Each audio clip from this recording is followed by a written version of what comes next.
नमस्कार दोस्तों, मैं युवराज सिंह गुजर अपने चैनल स्टडी डिफेंस कोचिंग पर आप सभी दोस्तों का हार्दिक स्वागत करता हूं। दोस्तों, आज मैं अपनी पहली क्लास की शुरुआत करने जा रहा हूं, जिसके अंतर्गत दोस्तों मैं इतिहास का एक सामान्य परिचय का अध्ययन आपको करवाऊंगा। दोस्तों, इस क्लास की जो महत्वपूर्ण विशेषता है, महत्वपूर्ण बात यह है, इस क्लास के अंतर्गत दोस्तों में विगत परीक्षा है, ये जो पुरानी परीक्षाओं के अंतर्गत जो इतिहास के एक सामान्य परिचय के अंतर्गत से जो पूछे गए क्वेश्चन हैं या प्रश्न हैं, उनको मैं सम्मिलित करते हुए आपको इतिहास के एक सामान्य परिचय को एक सरल तरीके से आपके सामने प्रस्तुत करूंगा। दोस्तों, हम अपने टॉपिक की शुरुआत करते हैं। दोस्तों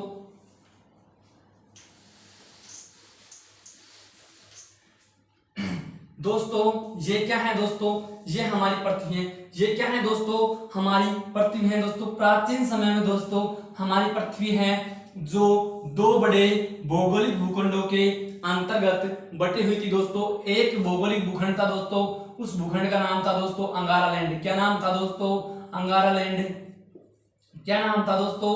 अंगारा लैंड। और जो एक भौगोलिक भूखंड था दोस्तों, उसका नाम था गोंडवाना लैंड। क्या नाम था दोस्तों? गोंडवाना लैंड। दोस्तों, प्राचीन समय में हमारी पृथ्वी दो बड़े भौगोलिक भूखंडों के अंतर्गत बटी हुई थी। एक भूखंड का नाम था दोस्तों अंगारा लैंड और एक का नाम था दोस्तों गोंडवाना लैंड। अब दोस्तों, इन दोनों भूखंडों के मध्य में एक सागर स्थित था, यह हम बोल सकते हैं एक जलराशि स्थित थी। और दोस्तों, उस सागर का नाम था दोस्तों तेथिस सागर। क्या नाम था दोस्तों?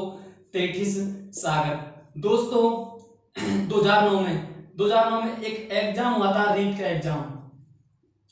2009 के अंतर्गत एक एग्जाम हुआ था दोस्तों, उस एग्जाम का रीट का एग्जाम हुआ था दोस्तों। उस एग्जाम के अंतर्गत एक क्वेश्चन पूछा गया था दोस्तों कि राजस्थान में पाए जाने वाली खारे पानी की झीलें अवशेष मानी जाती हैं। क्या पूछा था दोस्तों? राजस्थान में पाए जाने वाली जो खारे पानी की झीलें हैं वह किसके अवशेष मानी जाती हैं? तो दोस्तों, राजस्थान के अंतर्गत जो पाए जाने वाले खारे पानी की झीलें हैं वह इसी तेथिस सागर के अवशेष मानी जाती हैं। यह प्रश्न दोस्तों रीट की परीक्षा 2009 के अंतर्गत पूछा गया था दोस्तों, पृथ्वी के अंतर्गत करोड़ों वर्षों तक भूगर्भिक हलचलें होने लगी और इन भूगर्भिक हलचल होने के फलस्वरूप ये दोनों भूखंड आपस में टकराने लगे और ये दोनों भूखंड आपस में टकराते गए और इस निरंतर चलने वाली प्रक्रिया के तहत दोस्तों पृथ्वी अपने वर्तमान स्वरूप के अंतर्गत आई और पृथ्वी पर दोस्तों वर्तमान समय में 71% भाग पर तो जल पाया जाता है दोस्तों और 29% भाग पर दोस्तों थल पाया जाता है। क्या पाया जाता है दोस्तों? थल पाया जाता है। और इसी 29% थल भाग पर दोस्तों एक नहीं 7 महाद्वीप स्थित है दोस्तों। एक नहीं 7 महाद्वीप स्थित है दोस्तों। और उन 7 महाद्वीपों में दोस्तों सबसे बड़ा महाद्वीप है दोस्तों, वह कौन सा है दोस्तों? एशिया है। वह कौन सा है दोस्तों? एशिया है। और सबसे जो छोटा महाद्वीप है दोस्तों, और सबसे छोटा महाद्वीप है दोस्तों वह है ऑस्ट्रेलिया। कौन सा है दोस्तों? ऑस्ट्रेलिया। कौन सा है दोस्तों? ऑस्ट्रेलिया। दोस्तों यह क्वेश्चन है, यह एक एग्जाम हुई थी, उसके अंतर्गत एक प्रश्न पूछा गया था कि ऐसे देश का नाम बताइए दोस्तों जो महाद्वीप भी हैं और देश भी हैं। कि एक परीक्षा के अंतर्गत एक क्वेश्चन पूछा गया था, वो क्वेश्चन क्या था दोस्तों? ध्यान से सुनिएगा कि ऐसे देश का नाम बताइए जो महाद्वीप भी हो और देश भी हो।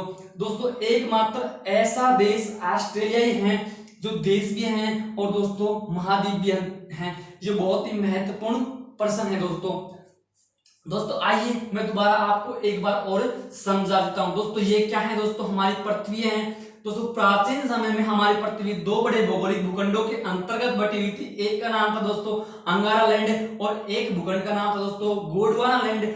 और इन दोनों भूखंडों के मध्य एक जलराशि या एक सागर स्थित था दोस्तों। उस सागर का नाम था दोस्तों तेथिस सागर। और जो राजस्थान में पाए जाने वाली खारे पानी की झीलें हैं वर्तमान में दोस्तों इसी तेथिस सागर क्या मानी जाती है दोस्तों? अवशेष मानी जाती है दोस्तों। पृथ्वी पर दोस्तों करोड़ों वर्षों बाद भूगर्भिक हलचलें होने लगी और इन भूगर्भिक हलचल होने के फलस्वरूप ये दोनों भूखंड आपस में टकराने लगे और ये दोनों आपस में टकराते गए और इस निरंतर चलने वाली प्रक्रिया के तहत दोस्तों पृथ्वी अपने वर्तमान स्वरूप में आई और वर्तमान समय पर दोस्तों पृथ्वी पर 71% जल पाया जाता है और 29% भाग पर थल पाया जाता है दोस्तों। इसी 29% थल भाग पर दोस्तों एक नहीं 7 महाद्वीप स्थित है दोस्तों। सबसे बड़ा महाद्वीप दोस्तों एशिया है और सबसे छोटा महाद्वीप दोस्तों कौन सा है? ऑस्ट्रेलिया। कौन सा है दोस्तों? ऑस्ट्रेलिया है। अब दोस्तों हम एक बार और रिवीजन कर लेते ताकि आपके दिमाग में स्थायी रूप से सेट हो जाए। दोस्तों पृथ्वी हमारी पृथ्वी प्राचीन समय में 2 भौगोलिक भूखंडों के अंतर्गत बटी हुई थी। एक भूखंड का नाम था दोस्तों अंगारा लैंड। क्या था? अंगारा लैंड। एक भूखंड का नाम था दोस्तों गोंडवाना लैंड। एक का नाम क्या था दोस्तों? गोंडवाना लैंड। और बीच में एक जलराशि की स्थिति और उस जलराशि का नाम दोस्तों तेतीस सागर। क्या नाम था दोस्तों? तेतीस सागर। और राजस्थान में पाए जाने वाले खारे पानी की झीलें इसी तेतीस सागर के अवशेष मानी जाती है। वर्तमान समय पर दोस्तों पृथ्वी पर 71% भाग पर जल पाया जाता है और 29% भाग पर थल पाया जाता है और इसी 29% थल भाग पर एक नहीं 7 महाद्वीप स्थित हैं और सबसे बड़ा महाद्वीप एशिया है। सबसे बड़ा महाद्वीप एशिया है और सबसे छोटा महाद्वीप दोस्तों क्या है दोस्तों? ऑस्ट्रेलिया है। क्या है दोस्तों? ऑस्ट्रेलिया है। दोस्तों पृथ्वी बनी तो मानव बना। दोस्तों पृथ्वी बनी तो मानव बना और मानव बना तो मानव का इतिहास बना। यदि दोस्तों पृथ्वी नहीं होती तो मानव भी नहीं होता। यदि दोस्तों पृथ्वी नहीं होती तो मानव भी नहीं होता और मानव नहीं होता दोस्तों तो मानव का इतिहास भी नहीं होता। अतः पूरे संसार में या पूरे विश्व में जो इतिहास का जनक है दोस्तों वह हेरोडोटस को कहा जाता है। दोस्तों पूरे संसार में या पूरे इतिहास में या पूरे विश्व में इतिहास का जनक किसे कहा जाता है दोस्तों? हेरोडोटस को कहा जाता है। किसे दोस्तों? हेरोडोटस को कहा जाता है दोस्तों। हेरोडोटस दोस्तों निवास कहाँ का था? यानी कि हेरोडोटस कहाँ का रहने वाला था दोस्तों? हेरोडोटस तो यूनान का रहने वाला था। कहाँ का रहने वाला था दोस्तों? यूनान का। इसका भारत में आगमन कब हुआ था दोस्तों? दोस्तों इसका भारत में आगमन हुआ था 5वीं शताब्दी ईसा पूर्व में अंतर्गत दोस्तों इसका भारत में आगमन हुआ था। किसका? हेरोडोटस साहब का। इनके द्वारा एक ग्रंथ या एक पुस्तक लिखी जाती है दोस्तों। उसका नाम था क्या था दोस्तों?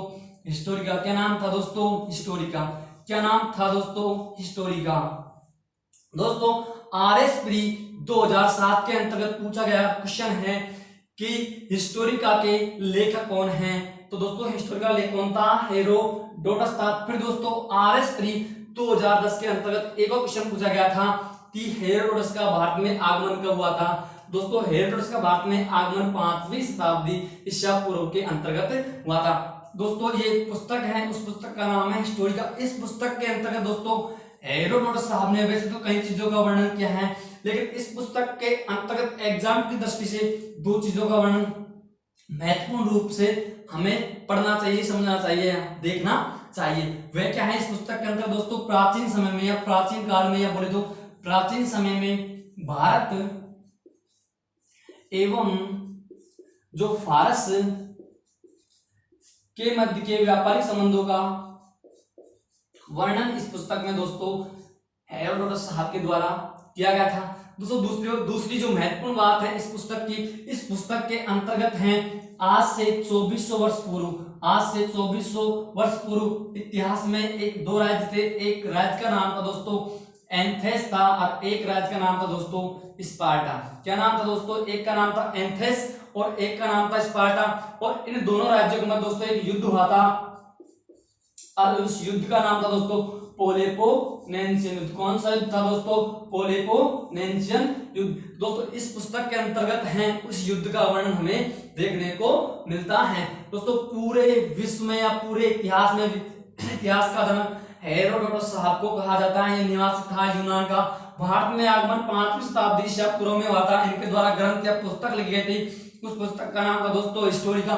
इस पुस्तक के अंतर्गत दोस्तों हमें 2 चीजों का महत्वपूर्ण रूप से वर्णन देखने को मिलता है। इसके अंदर प्राचीन समय में भारत एवं फारस के मध्य व्यापारिक संबंधों को वर्णन, हेरोडोटस साहब के द्वारा किया गया था। इसके अलावा आज से 2400 वर्ष पूर्व इतिहास में एक युद्ध हुआ था, उस युद्ध का नाम था पेलोपोनेशियन युद्ध, जो दो राज्यों स्पेन एथेंस और स्पार्टा के मध्य हुआ था। इस युद्ध का वर्णन भी इस पुस्तक के अंतर्गत हमें देखने को मिलता है।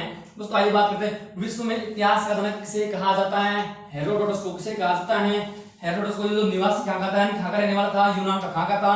यूनान का। भारत में आगमन 5वीं शताब्दी ईसा पूर्व। भारत में आगमन कब हुआ? 5वीं शताब्दी ईसा पूर्व में।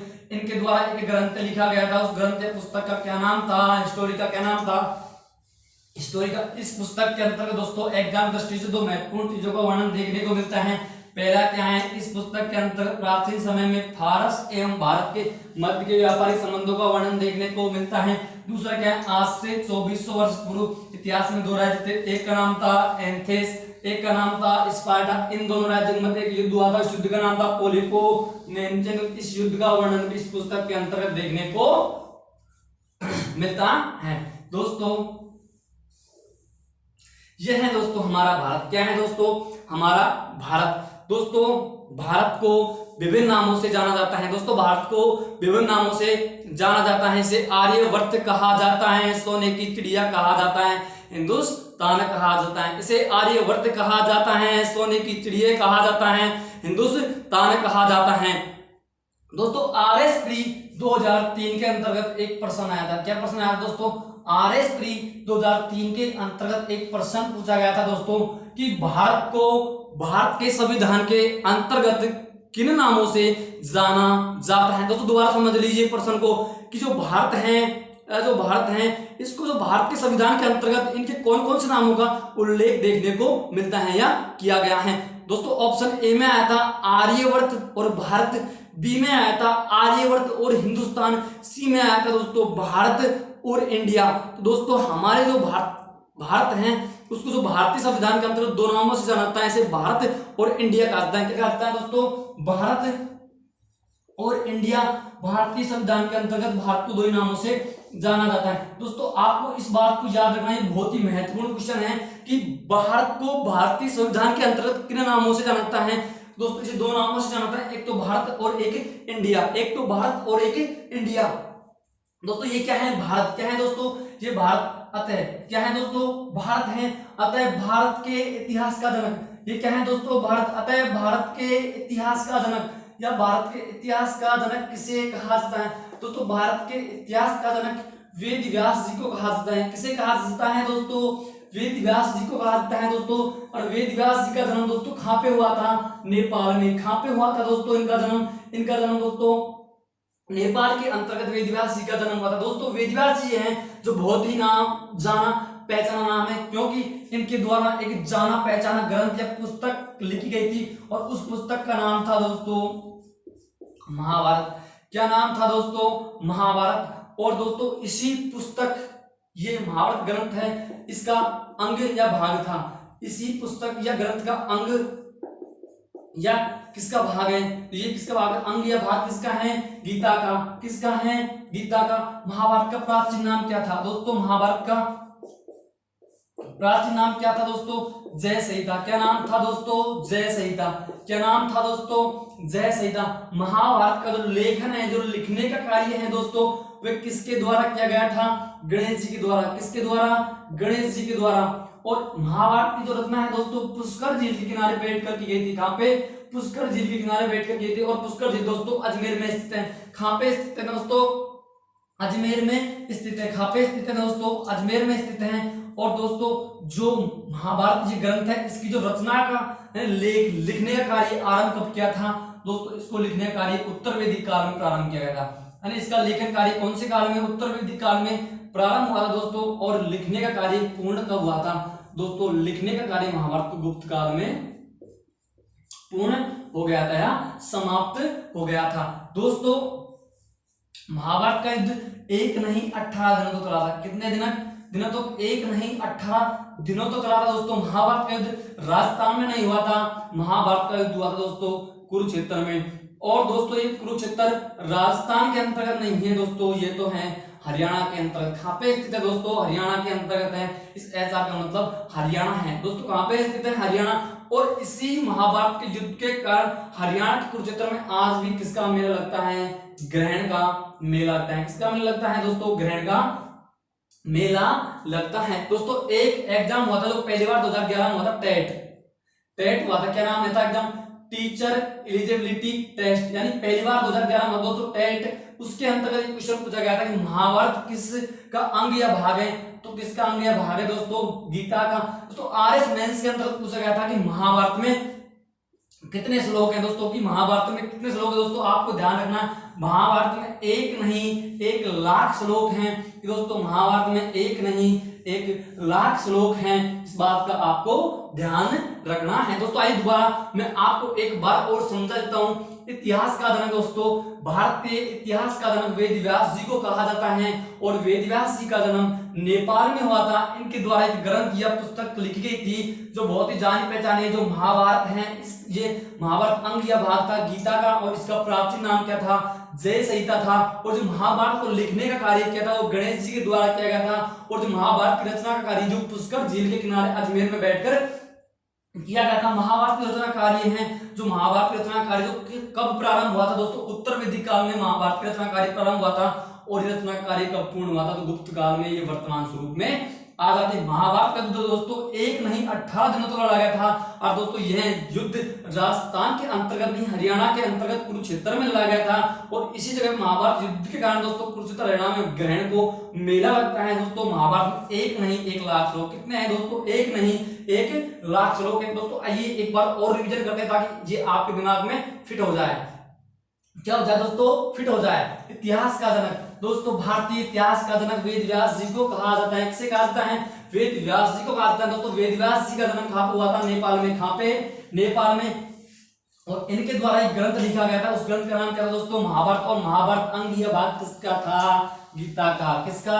गीता का। महाभारत का प्राचीन नाम क्या था? जय संहिता। महाभारत को लिखने का कार्य किसने शुरू किया था? गणेश जी ने। कहां पे इसकी रचना कहां की? पुष्कर झील किनारे बैठकर की थी। महाभारत को लिखने का कार्य कब आरंभ किया गया था? उत्तर वैदिक काल में। कब पूर्ण हुआ था? गुप्त काल में। कब पूर्ण हुआ था? गुप्त काल में।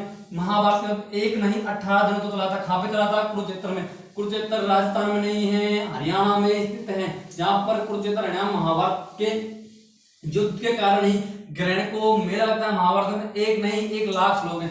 एक नहीं 1 लाख श्लोक हैं। भारतीय संविधान के अंतर्गत भारत को 2 नामों से जाना जाता है। एक है भारत और एक है इंडिया। एक है भारत और एक है इंडिया। दोस्तों ये क्या है? ये है दोस्तों मारो प्यारो राजस्थान। क्या है दोस्तों? ये हमारा राजस्थान है दोस्तों। दोस्तों प्राचीन समय में राजस्थान पर जो अधिकांश रियासत थी या अधिकांश प्राचीन समय में जो राजस्थान में अधिकांश रियासत थी वो राजपूतों की थी। किनकी थी? राजपूतों। राजस्थान की अधिकांश रियासतें किनकी थी?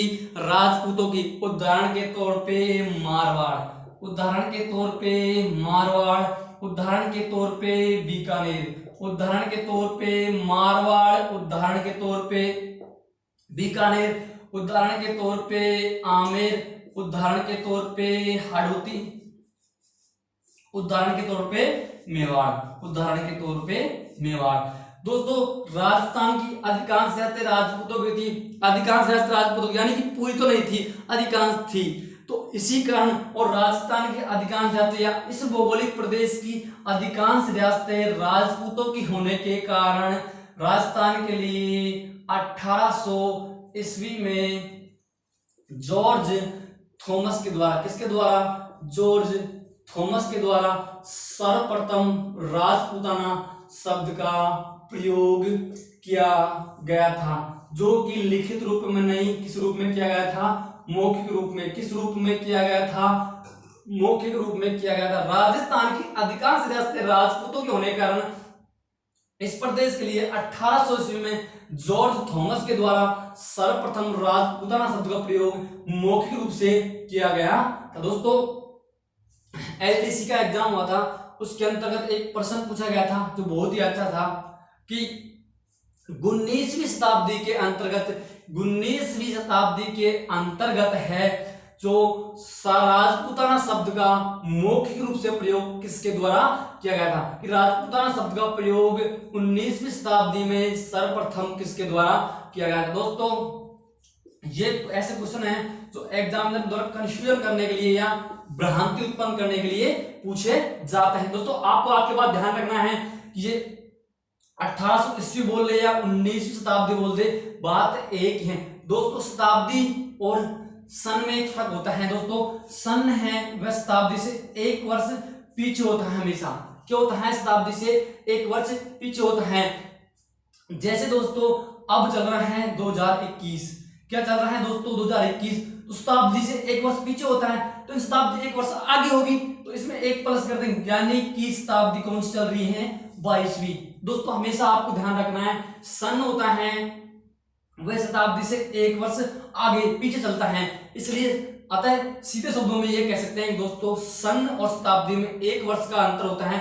अतः शताब्दी होती है वह है ना जो वर्ष से या सन होता है ना उससे एक वर्ष अधिक होते हैं। जैसे कि आपको बताया कि 2021 है जो सन है, अब वर्तमान में कौन शताब्दी 2000, तो वर्तमान में कौन शताब्दी? 22वीं। एक प्लस कर दिया, एक वर्ष आगे होता है, क्या होता है? एक वर्ष आगे। तो ये क्या है? 1800 सन है, शताब्दी कौन सी होगी? 19वीं, क्योंकि एक वर्ष आगे होगी शताब्दी, तो एक वर्ष आगे होगी कौन शताब्दी होगी? 19वीं। कौन सी होगी दोस्तों? 19वीं शताब्दी होगी। दोस्तों राजस्थान के लिए सर्वप्रथम 1805 में विलियम फ्रैंकलिन के द्वारा, किसके द्वारा? विलियम फ्रैंकलिन के द्वारा लिखित रूप में, किस रूप में? लिखित रूप में राजपूताना शब्द का प्रयोग किया गया। दोस्तों बहुत ही महत्वपूर्ण और बहुत ही अच्छा क्वेश्चन है जो राजस्थान पुलिस के अंतर्गत पूछा गया है कि सर्वप्रथम राजस्थान के लिए लिखित रूप में राजपूताना शब्द का प्रयोग किसके द्वारा किया गया था? तो विलियम फ्रैंकलिन के द्वारा। कब किया गया था? 1805 में किया गया था दोस्तों। और यह जो लिखित रूप में वर्णन एक पुस्तक के अंतर्गत किया गया था, और दोस्तों उस पुस्तक का नाम था military memoirs of George. दोस्तों जो सर्वप्रथम राजस्थान के लिए राजपूताना शब्द का लिखित रूप में प्रयोग 1805 में विलियम फ्रैंकलिन के द्वारा अपनी पुस्तक मिलिट्री मेमोयर्स ऑफ जॉर्ज के अंतर्गत किया गया था। दोस्तों मैं आपको दोबारा समझाता हूं। दोस्तों राजस्थान के अधिकांश रियासतें किनकी थी? राजपूतों। किनकी थी? राजपूतों की। उदाहरण के तौर पे मारवाड़, उदाहरण के तौर पे बीकानेर, उदाहरण के तौर पे आमेर, उदाहरण के तौर पे हाड़ौती, उदाहरण के तौर पे मेवाड़। और इसी कारण राजस्थान की अधिकांश रियासतें राजपूतों के होने के कारण इस भौगोलिक प्रदेश के लिए सर्वप्रथम 1800 ईस्वी में जॉर्ज थॉमस के द्वारा राजपूताना शब्द का प्रयोग किया गया था, जो किस रूप से? मौखिक रूप में। किस रूप में? मौखिक रूप में। 1800 ईस्वी बोल ले या 19वीं शताब्दी बोल ले, बात क्या है? एक ही है। बात क्या है? एक ही है। और राजस्थान के लिए सर्वप्रथम 1805 ईस्वी में विलियम फ्रैंकलिन के द्वारा, किसके द्वारा? विलियम फ्रैंकलिन के द्वारा राजपूताना शब्द, राजस्थान के लिए राजपूताना शब्द का प्रयोग लिखित रूप में किया गया था। कब किया गया था? 1805 में। अपनी एक पुस्तक थी, उस पुस्तक का नाम था मिलिट्री मेमोयर्स ऑफ जॉर्ज के अंदर। कौन सी अपनी पुस्तक? The military memoirs of George के अंतर्गत किया गया था। दोस्तों आगे बढ़ते हैं। अब आता है दोस्तों राजस्थान के इतिहास के जनक। राजस्थान के जो इतिहास के जनक है दोस्तों वह है कर्नल जेम्स टॉड साहब। कर्नल जेम्स टॉड को राजस्थान के इतिहास का जनक कहा जाता है। दोस्तों राजस्थान के लिए राजस्थान शब्द का व्यवस्थित रूप से प्रयोग सर्वप्रथम 1829 में कर्नल जेम्स टॉड साहब के द्वारा अपनी पुस्तक एनाल्स एंड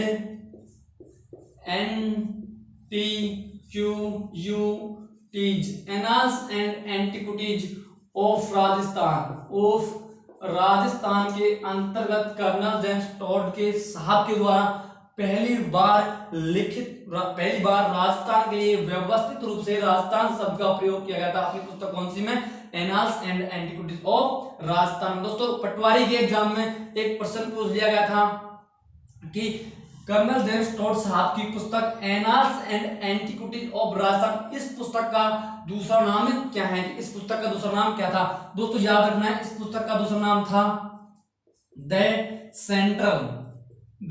सेंट्रल वेस्टर्न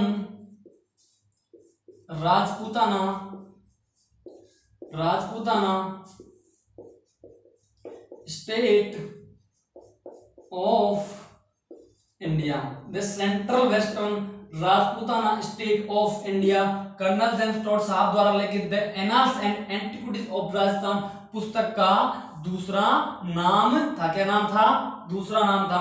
तो राजस्थान के इतिहास के अंदर दोस्तों कर्नल जेम्स टोड साहब को कहा जाता है, और कर्नल जेम्स टोड साहब के द्वारा राजस्थान के लिए सर्वप्रथम व्यवस्थित रूप से राजस्थान शब्द का प्रयोग 1829 में अपनी पुस्तक the annals and antiquities of Rajasthan के अंतर्गत किया गया था। और इसी पुस्तक का दूसरा नाम था दोस्तों the central western Rajputana state of India. और इन्हीं के द्वारा 1839 इनकी मृत्यु के बाद इनकी एक दूसरी पुस्तक प्रकाशित हुई थी। उस पुस्तक का नाम था western travels in India. Western travels in India. और इसी पुस्तक का दोस्तों दूसरा, इस पुस्तक का दूसरा नाम था पश्चिमी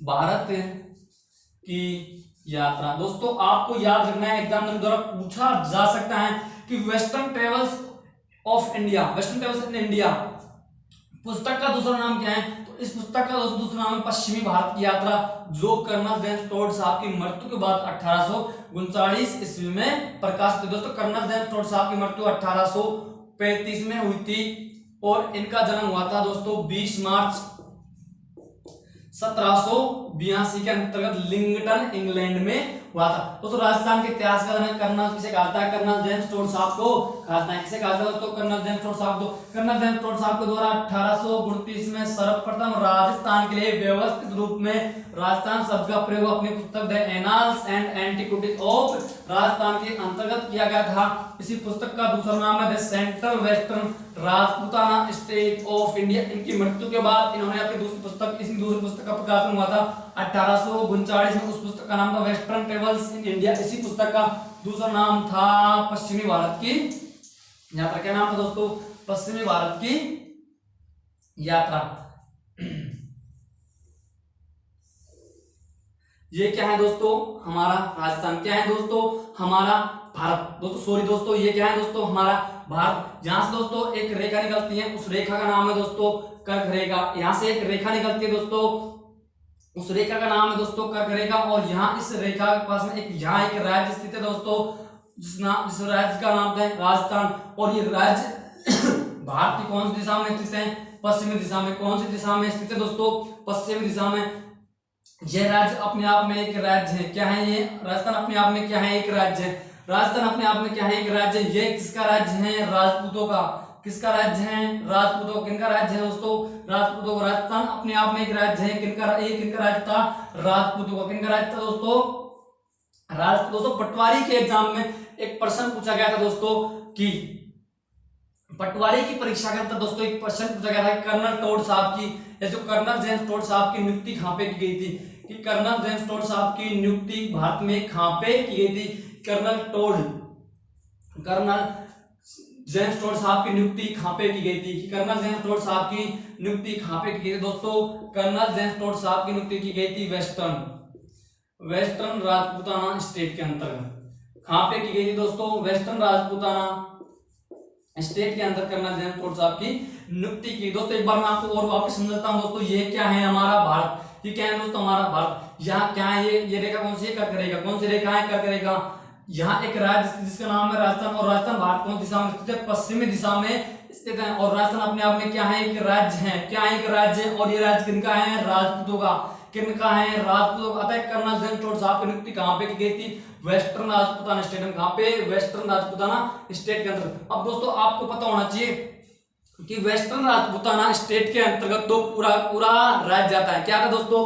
वेस्टर्न राजपूताना स्टेट के अंतर्गत तो पूरा पूरा राज्य आता है। तो राजस्थान में जो इनकी नियुक्ति कहां पे की गई थी, तो अपन को क्या बात याद करनी है कि राजस्थान में इनकी नियुक्ति कहां पे की गई थी, तो वेस्टर्न राजपूताना स्टेट के अंतर्गत तो पूरा पूरा राज्य आता है। अतः हमें ध्यान करना है कि वेस्टर्न राजपूताना स्टेट अर्थात राजस्थान में इनकी नियुक्ति कहां पे की गई थी, कहां पे की गई थी। ठीक है दोस्तों,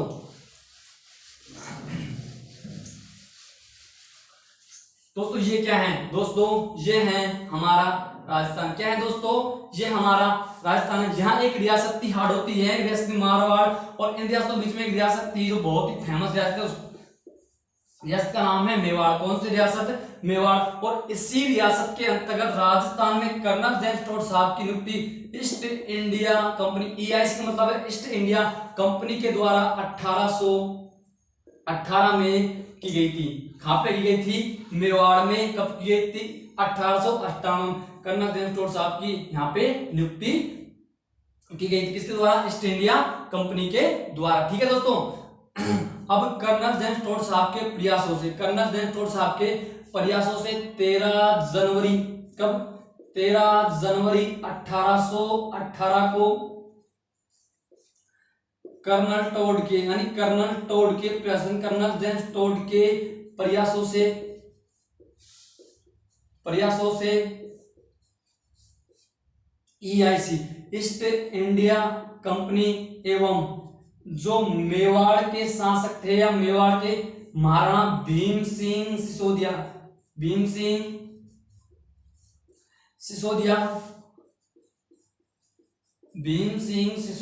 के मध्य सहायक संधि हुई थी।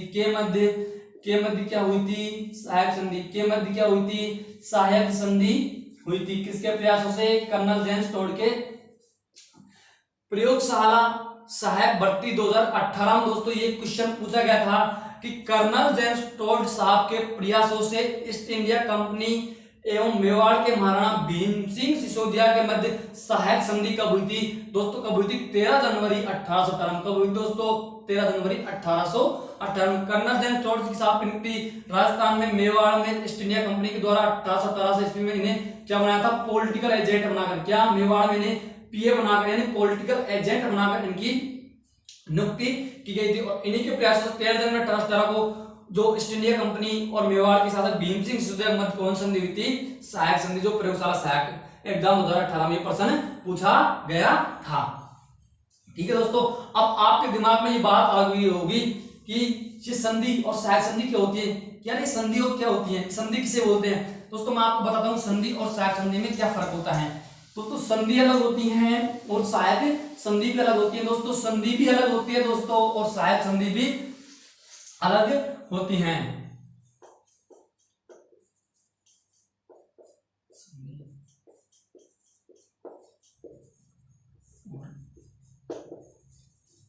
दोस्तों संधि भी अलग होती हैं और सहायक संधि भी अलग होती हैं। कैसे दोस्तों, जो LDC का एग्जाम लिया गया था उसी पेपर में दोनों क्वेश्चन लगातार आए हुए थे कि राजस्थान में प्रथम बार संधि कब की गई और राजस्थान में पहली बार सहायक संधि कब की गई, यानी प्रथम बार संधि कब की गई और प्रथम बार सहायक संधि की। दोस्तों मैं आपको संधि और सहायक संधि में मैं अंतर बताता हूं दोस्तों। जैसे कि मैं एक राजपूत शासक हूं और ये क्या है, एक अंग्रेज हैं। हम आए दिन आपस में एक दूसरे से लड़ते झगड़ते हैं, यानी आक्रमण करते रहते हैं, युद्ध होता रहता है हमारे दिन, आए दिन लगातार। ठीक है, अब एक दिन हम बैठकर हमने कहा यार हम ऐसा करते हैं कि आज के बाद हम क्या नहीं लड़ेंगे, युद्ध नहीं लड़ेंगे, अर्थात आज के बाद हम क्या लड़ेंगे, युद्ध, अर्थात युद्ध विराम, अर्थात युद्ध विराम को संधि कहा जाता है। क्या, युद्ध विराम को संधि कहा जाता है कि हम आज के बाद लड़ेंगे नहीं और आज के बाद हम लड़ेंगे नहीं, अर्थात युद्ध विराम को संधि कहा जाता है दोस्तों, सहायक संधि।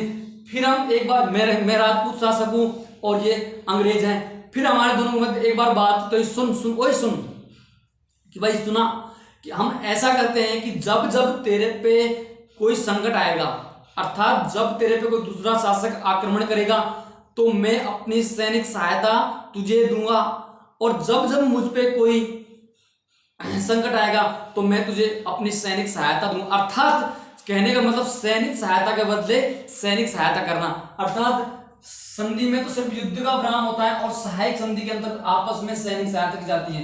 क्या की जाती है? सैनिक सहायता की जाती है। ठीक है दोस्तों, राजस्थान प्रथम बार संधि, राजस्थान में पहली बार संधि दोस्तों कब गई? तो राजस्थान में प्रथम बार संधि दोस्तों 1803 में की। दोस्तों ध्यान रखना, संधि बोल रहा हूं, सहायक संधि नहीं बोला मैंने, क्या बोला? संधि। तो राजस्थान प्रथम बार संधि 1803 में एक रियासत थी, उस रियासत का नाम था कौन सी रियासत? भरतपुर रियासत। कौन सी रियासत द्वारा की गई थी? भरतपुर रियासत। और वहां का शासक कौन था? रणजीत सिंह। कौन था दोस्तों? रणजीत सिंह। भरतपुर रियासत के शासक रणजीत सिंह के द्वारा प्रथम बार दोस्तों संधि 1803 में की गई थी दोस्तों। और दोस्तों मैं पूछ रहा हूं प्रथम बार सहायक संधि। अब ध्यान रखना दोस्तों, संधि में अंतर बताया मैंने आपको, सहायक संधि में बताया। अभी क्या पूछ रहा है? प्रथम बार सहायक संधि कब की गई थी?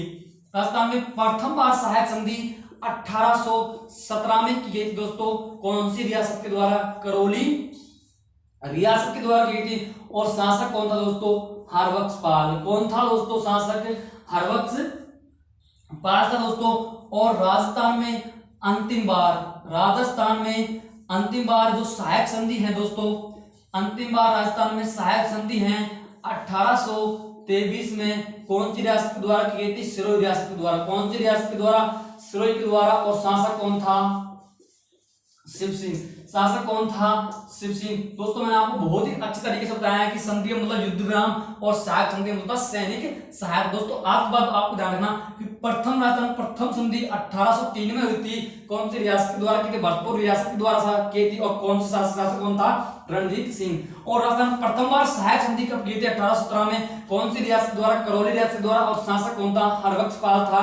और राजस्थान में अंतिम बार सहायक संधि 1823 में सिरोही के शासक शिव सिंह के द्वारा की गई थी। किसके द्वारा? शिव सिंह द्वारा। तो दोबारा रिवीजन करते हैं। संधि युद्ध विराम को कहा जाता है, तो सैनिक सहायक संधि सैनिक सहायता को कहा जाता है। राजस्थान प्रथम बार संधि 1803 में भरतपुर के शासक रणजीत सिंह के द्वारा की गई थी। और राजस्थान में प्रथम बार सहायक संधि 1817 में करौली के शासक हरबख्शपाल के द्वारा की गई थी।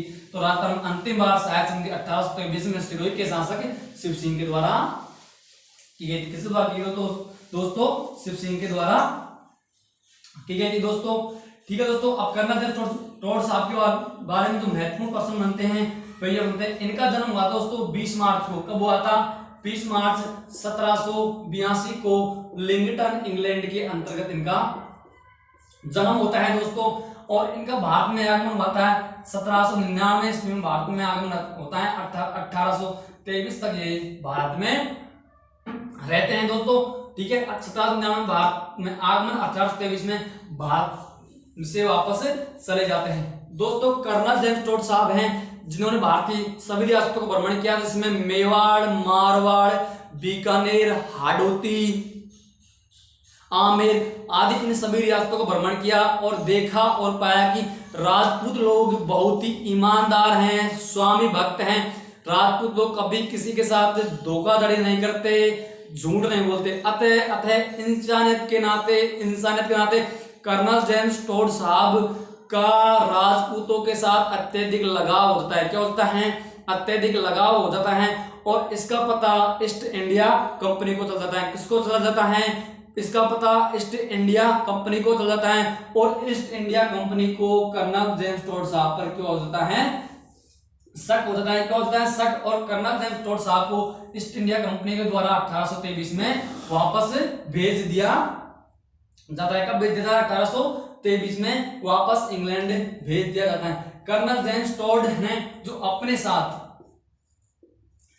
साथ राजपूतों के द्वारा जो लिखित सामग्री थी, राजपूतों की संस्कृति जो बही में लिखी जाती थी, उनको अपने साथ ले जाता है और इंग्लैंड में जाकर राजस्थान के इतिहास को बैठा बैठा लिख डालता है। अतः ईस्ट इंडिया कंपनी को कर्नल जेम्स टोड साहब पर शक नहीं होता और वह वापस कर्नल जेम्स टोड साहब को इंग्लैंड नहीं बुलाती। तो राजस्थान के इतिहास का जनक कर्नल जेम्स टोड साहब नहीं, कोई और ही होता। क्या? कोई और ही होता। दोस्तों एक बहुत ही महत्वपूर्ण क्वेश्चन है कर्नल जेम्स टोड साहब के बारे में बनता है।